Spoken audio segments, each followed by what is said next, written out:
Most of the sermons this year have started with the preacher bemoaning their situation by complaining about how hard it is to have selected such a difficult passage and the nightmare that can be experiencing Radica's 5-year plan style preaching calendar, right?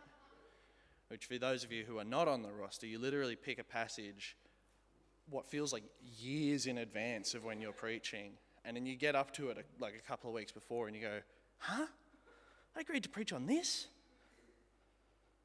So I'd just like to start by positing the fact that, in fact, this passage is the hardest one, and the rest of you are soft, and you should feel sorry for me.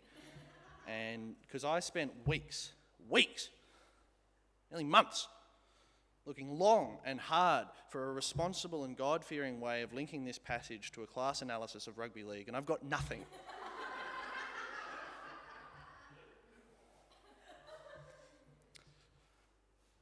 So instead, I've got to preach an actual sermon on this. Oh.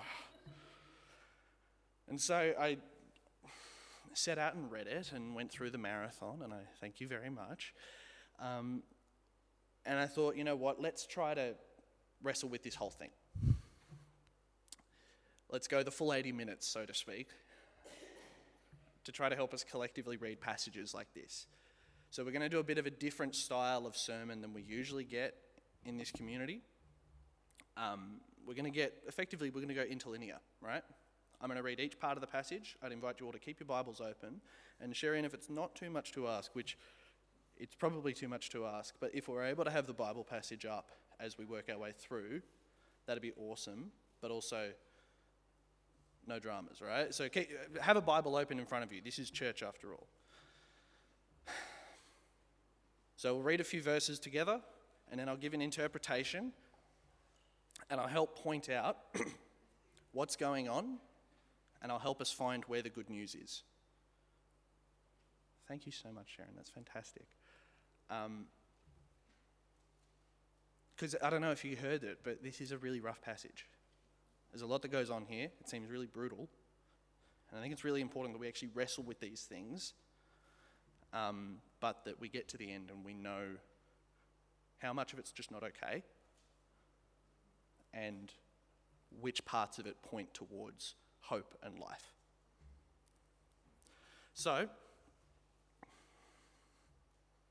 let's get into verse 1. When the people saw that Moses was so long in coming down from the mountain, they gathered around Aaron and said, "Come, make us gods who will go before us. And as for this fellow Moses who brought us up out of Egypt, we don't know what has happened to him." Aaron answered them, "All right, take off the gold earrings that your wives, your sons, and your daughters are wearing and bring them to me." And so all the people took off their earrings and brought them to Aaron. He took what they handed him and made it into an idol cast in the shape of a calf, fashioning it with a tool. Then they said, "These are your gods, Israel, who brought you up out of Egypt." When Aaron saw this, he built an altar in front of the calf and announced, "Tomorrow there will be a festival for the Lord." So the next day the people rose early and sacrificed burnt offerings and presented fellowship offerings. And afterward they sat down to eat and drink and got up to indulge in revelry. So as we start reading this, it's important to talk context, right? Because there's actually 2 points that this chapter can sort of start from, right?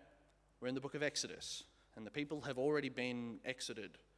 And they're currently at Mount Sinai, a place called Horeb, waiting for Moses to bring down the next piece of the law. Significantly, this place is where God appeared to Moses in the form of the burning bush and told Moses what God's name is for all generations. Okay? So this is a place where there is in many ways a pre-existing physical image for God, a bush that is on fire yet not consumed. Now Moses, in chapter 20, has brought down the 10 Commandments, or what we call the 10 Commandments, along with a number of instructions for building the tabernacle and altars. This means that the last piece of narrative action was effectively in chapter 24 in verse 18. Right? So we're now in chapter 32, so there's a bit of a gap there. So the content between 25 and chapter 31 is basically instructions on how to build an altar and what the role of a priest is. So nothing really happens, the narrative pauses. So this passage, this story of the golden calf comes in some ways immediately after the Ten Commandments are handed down. Now that's really significant because as we'll sort of get through, there's some key ideas in the Ten Commandments that the golden calf seems to address. So, things like, I am the Lord your God, and you'll have no other gods before me, and don't make an image of me. All right? So then chapters 20 to 24 is laying down the law, explaining what it is. Chapter 25 to 31 is an explanation of how to put it into practice, right? And it actually puts a lot of weight on the shoulders of Aaron, who is this singular priest. And it lifts him up pretty high and gives him a really important job. So then here in chapter 32, we crash back into the narrative. We crash back into the action. And having the first of a new type of sin play out. See, the golden calf takes the cake as the first specific rebellion against God and God's law. So that's where we are. In terms of the big picture of the Bible, this is something that happens over and over and over and over again, and we've seen rejections of God and what God tells us to do before, but we haven't seen them so concretely done against specific law. So this is really tragic and really important because this is where the pattern for the rest of the Bible is re-established. So from this point on, almost every time God sends new law or a new prophet or a new judge or a new king, the response from the people is that they rebel and that then consequences ensue. This moment that felt like God has taken them out of the land of Egypt, out of the land that they experienced as slavery, and now God gave them instructions on how to live. There's all this hope and it feels like it just comes crumbling apart. So it plays out through the rest of the book of Exodus, all the way through Leviticus, Numbers and Deuteronomy, which is then literally called second law, because it's where the law is handed down again. Shock, horror, the same response happens. And then it takes us through the rest of the book of Judges, which is full of horror stories of the people descending further and further into evil. And then the slow, degenerative corruption of the stories of the kings, and then the violent chronicles and all the furious railings of the prophets. And in terms of our Bible, that's it. That's the Old Testament. Just this is almost where it feels like the first thread gets pulled out and it just continues to unravel. Now, as Christians, we read it in this sort of big picture because then we say, but there was a new covenant, there was a new testament, and Jesus comes, and that's where we start again. But this is really important because I think this passage tells us a lot about who we are and about why all this matters. Because it actually tells us who God is. See, throughout the whole Bible, we see the people turn away over and over and over again, and God consistently is there inviting us back into right relationship. If you take one thing from this sermon, that's it. This is the first time that it happens with the law, and it happens over and over and over, and yet God never changes and God never stops trying.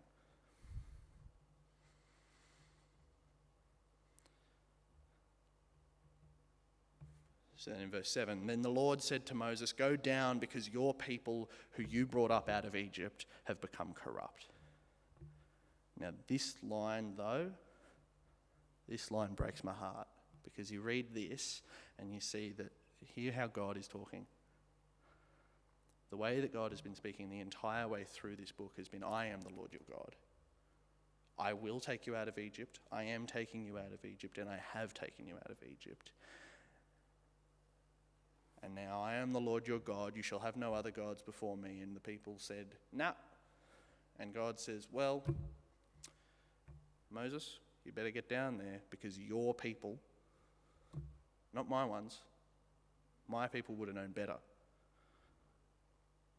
It's probably the most brutal line of the entire passage.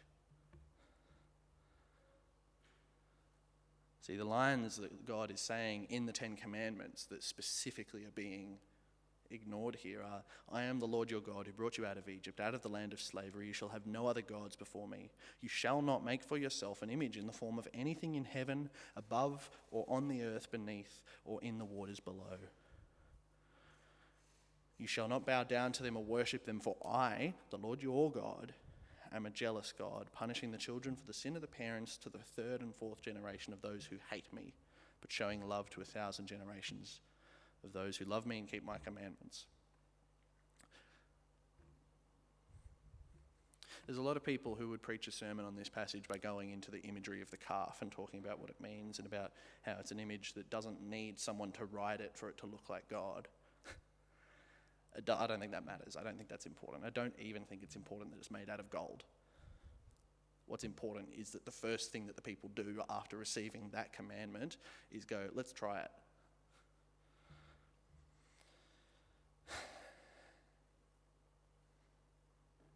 And I feel like God almost in saying, your people who you took out of Egypt, it's almost like he's saying, I thought they were my people, but clearly I'm not their God. And in all honesty, I feel like that's probably how God feels about what is going on in that part of the world today. It's no good. It's no good. Now from verse 8, they have been quick to turn away from what I commanded them and have made themselves an idol cast in the shape of a calf. They have bowed down to it and sacrificed to it and have said, these are your gods, Israel, who brought you up out of Egypt. Now let's talk quickly about idolatry a bit more broadly, because this is obviously one of the most specific examples of idolatry that we have in the Bible where it is deemed a bad thing. I think idolatry, what I got from Professor Walter Brueggemann, the late theologian,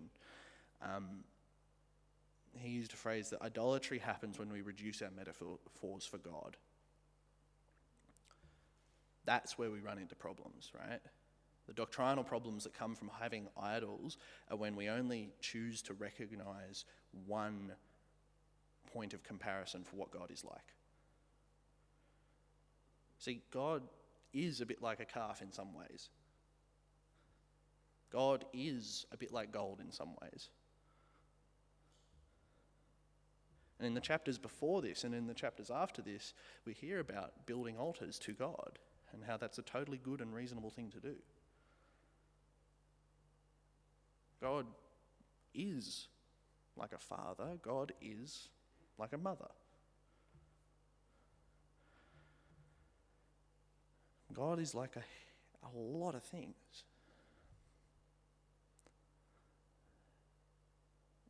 But the book of Exodus in many ways has almost the most important thing for us to know about God, and that is actually that God's name. As I mentioned in chapter 3, in the very place where the people are making this idol, God, the Lord, introduces God's self. In chapter 3, God introduces himself as Ehwa, which, is just letters. But it means, each of those words has a meaning there, and it means I am being what I am being. Or I am what I am becoming. Or I am what I am. And I love that because you can say it with a single breath. Ehwa. God tells Moses to say Yahweh, which is that one which is what that one is being. Right? That one that is what they will be, that one that is what they are. In that single breath, God's name reminds us that God is, the Lord is beyond and within and throughout all of time, all of space, and all of creation. So yes, there is something golden about the God that we follow. There is something calf-like in the God that we follow. But to say that God is simply like this and not any other way, that's the idolatry piece. We do that all over the place. In verse 9, I have seen these people, the Lord said to Moses, they are a stiff-necked people. Now leave me alone so that my anger may burn against them and I may destroy them. Then I will make you into a great nation. Notice how even at this height of God's anger, God is looking to maintain the covenant.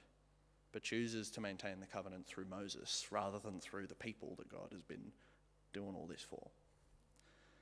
I think this is a real genuine threat. And it shows just how significant this break in relationship is. Equally, I also struggle with this great nation promise, full stop, because in our modern world, I think we probably all struggle to hear that outside of the way that we've twisted this language into our own idol. See, when God says this to Moses, Yahweh is referring to a covenantal community who are in right relationship with God, who are in right relationship with each other, and are in right relationship with the world around them. But in the dominant discourse today,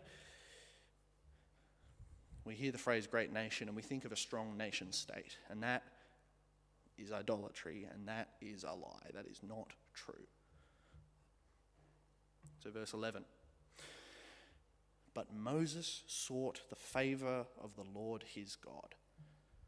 Lord, he said, why should your anger burn against your people, whom you brought out of slavery with great power and a mighty hand, reminding God what God has done?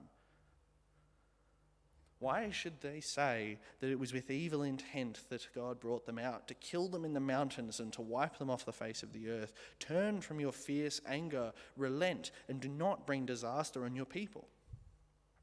Remember your servants Abraham, Isaac, and Israel, whom you swore by your own self, by your own name, I will make your descendants as numerous in the stars in the sky, and I will give your descendants all this land I promised them, and it will be their inheritance forever. And then the Lord relented and did not bring on his people the disaster that he had threatened.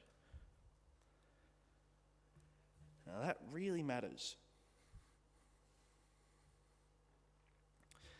In my mind, that's probably the most important piece of this entire thing. This is the moment where we realize that the story is different than you might have thought. As I mentioned at the start here, this passage sets the pattern for the rest of the Bible. Sets the pattern for the rest of the book and the rest of the next book and the rest of the book after that, all the way through. The pattern is righteousness and law, a complete and utter rejection from us, and then the necessary consequences of that action. And in this one phrase of, then the Lord relented and did not bring on his people a disaster he had threatened, we see the last part of that story, or at least the next part of that story. There is forgiveness. There is life and there is love that abides.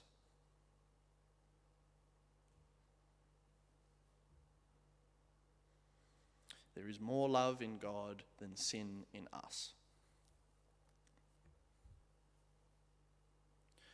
And then from 15, Moses turned and went down the mountain with the 2 tablets of the covenant law in his hands. They were inscribed on both sides, front and back. The tablets were the work of God. The writing was the writing of God engraved on the tablets. When Joshua heard the noise of the people shouting, he said to Moses, "There is the sound of war in the camp." And Moses replied, "It is not the sound of victory. It is not the sound of defeat. It is the sound of singing that I hear." And when Moses approached the camp and saw the calf and the dancing, his anger burned, and he threw the tablets out of his hands, breaking them to pieces at the foot of the mountain. And he took the calf the people had made and burned it in the fire.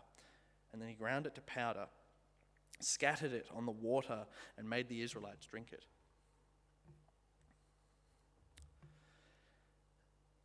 So straight away, the miracle of God's undeserved forgiveness seems to be undercut by the very human violence that Moses starts working on.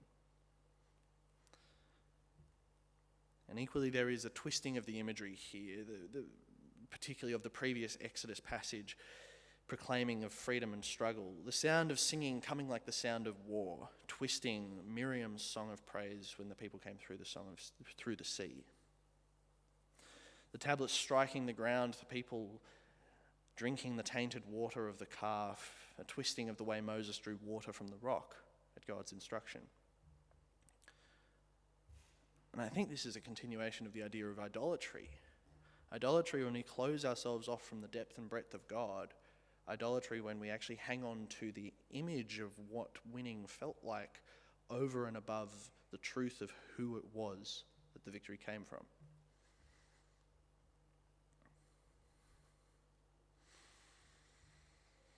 And Moses said to Aaron, "What did these people do to you that you led them into such a great sin?" "Don't be angry, my lord," Aaron answered. "You know how prone these people are to evil. They said to me, 'Make us gods who will go before us.' As for this fellow Moses who brought us out of Egypt, we don't know what happened to him." And so I told them, 'Whoever has any gold jewelry, take it off.' And they gave me the gold, and they threw it into the fire. But then there was a calf that came out." What? Bloody hell. This, I think we've seen before in numerous times. This is a model of pure, nice and simple sin. In Genesis 2 and 3, where this first happens, we see the faithless assault on the covenant that we consistently seem to be making against God, the first of what turns into this long pattern. After stealing the one thing that they could, the ones that we call Adam and Eve, God asks Adam what happened, and Adam says, "The woman that you gave me the fruit to eat." All at once, violating the covenant, blaming the woman, blaming God. Incredible stuff. And Aaron here, I think, nails it. He nails that perfect act that I dare say each of us have done at some point in our life. I sure know I have. That wasn't me, I just threw the gold in the fire. You done messed up, Aaron. And Moses saw that the people were running wild and that Aaron had let them get out of control and so become a laughingstock to their enemies. And so he stood at the entrance to the camp and said, "Whoever is for the Lord, come to me." And the Levites rallied to him. And they went and they killed everyone.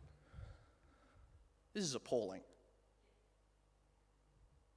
The next day Moses said to the people, "You committed a great sin, but now I will go up to the Lord. Perhaps I can make atonement for your sin, having killed them." God said pretty clearly that he would not blight them. Moses does. Well done. See, part of the interpretation of this passage, and I think part of the whole picture here, is that there is a tension between two priestly traditions that were writing this.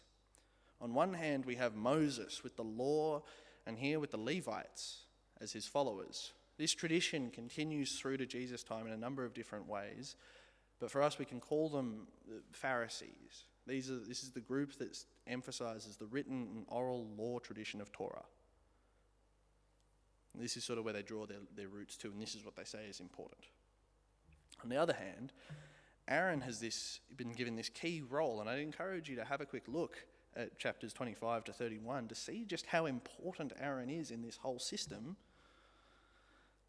This key role in the temple and his own collection of followers who go through his descendants to the high priest Zadok and then to the Sadducee group. And this group emphasized that temple tradition. And so in one sense, the violence that plays out here and the way that this story is structured maybe is a part of an early factional dispute between the Mosaic Levite Pharisee group and the Aaronic Zadokite Sadducee group. I've way oversimplified this. Both of these are very complicated groups that share a long history and a lot in common and are very much intertwined the whole way through Jewish history. But interpretively, though, I think it stays quite simple. This violence is abhorrent. This violence is in many ways unjustified. The only one that has had a knife driven through their heart to start this is God. And by taking this into his own hands, Moses stuffs up. Moses done messed up too. And the next verse shows this, 31. So Moses went back to the Lord and said, "Oh, what a great sin these people have committed. They have made themselves gods of gold. But now, please forgive their sin. But if not, then blot me out of the book that you have written." Notice how in Moses pleading this time, he doesn't make it through his own sentence. Please forgive their sin, but if not, then me. Because I've sinned too. And the Lord replies quite simply, whoever has sinned against me, I will blot out of my book. Now go, lead the people to the place that I spoke of, and my angel will go before you. However, when the time comes for me to punish, I will punish. Justice and judgment are in the hands of God. Violence is never okay between people.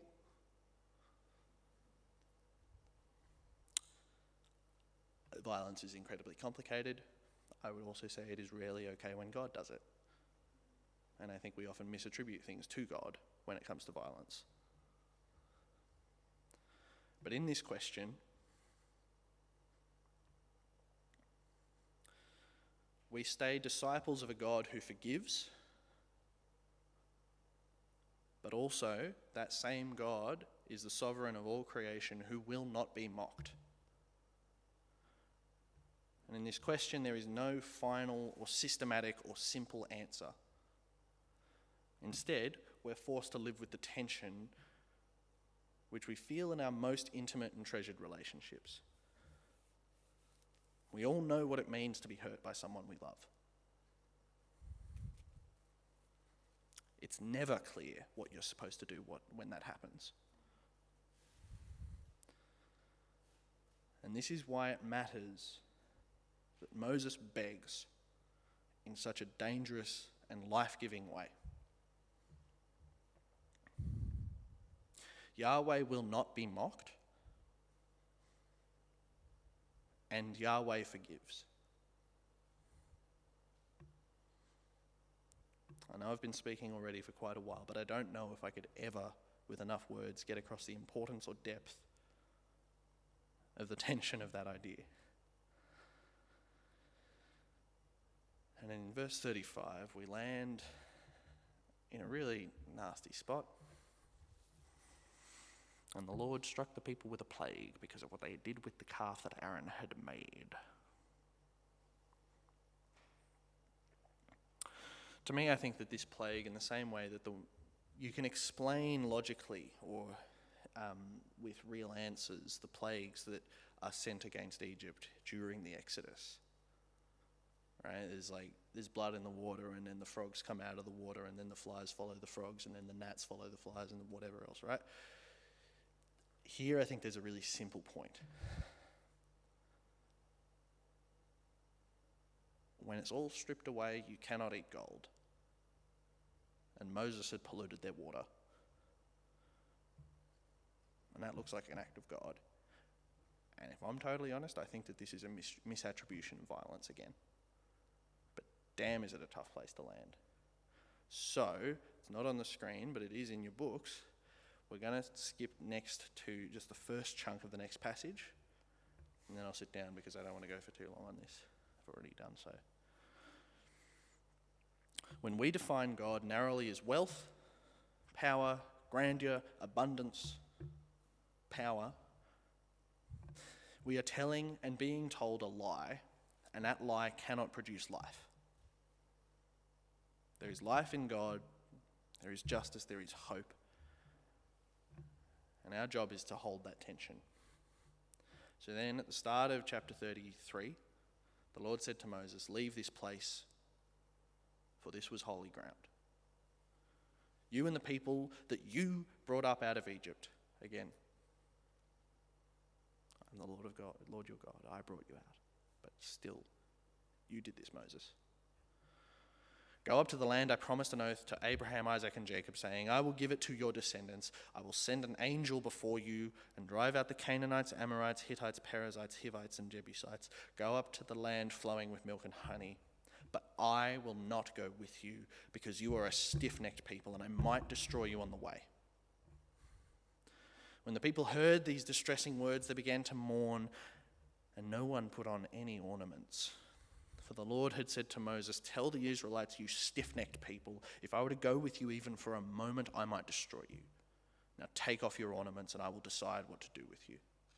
And so the Israelites stripped off their ornaments at Mount Horeb, at the place where God told them God's name, and at the place where, remember, they'd only actually given their gold earrings for this calf, so they had a lot of other stuff.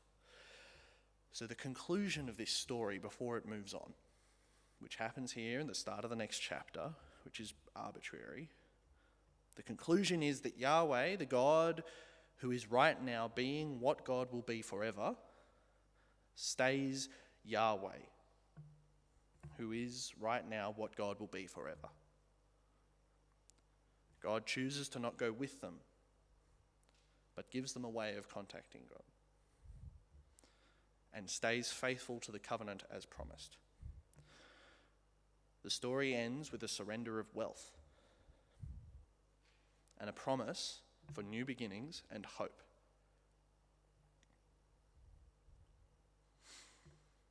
Now, in my prayers around this sermon, I did just feel very much moved,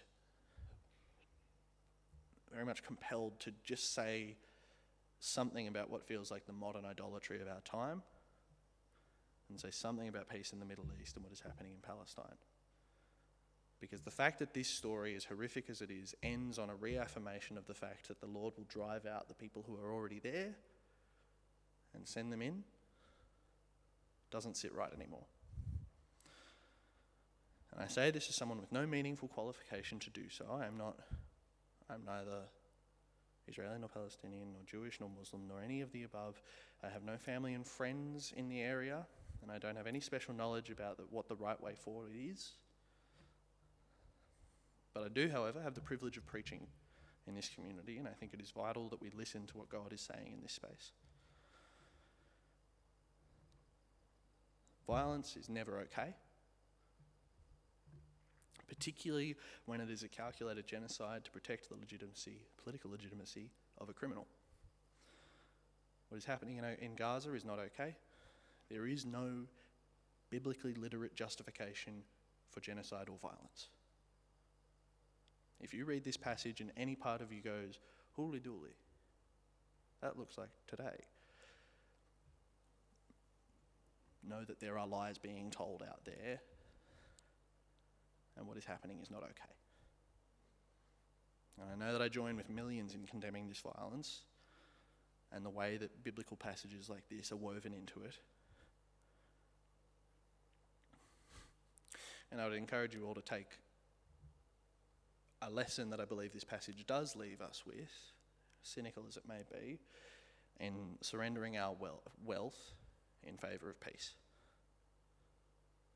So after the sermon, there'll be a donation slide. I would encourage you all to give to Leichhardt Uniting Church, but also to go to somewhere like the UNRWA and make a donation to peace and aid efforts there, because what is happening is not okay, and the language of our church and our scripture is being used to justify it.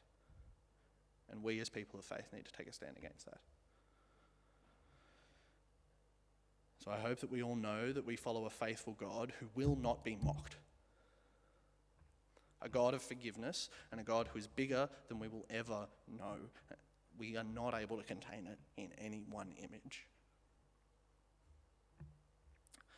But the life that is found in this passage, the good news that you can find if you go looking for it hard enough, after the half hour or so that I've been yapping to you all, is that there is more forgiveness in God than sin in us. Amen.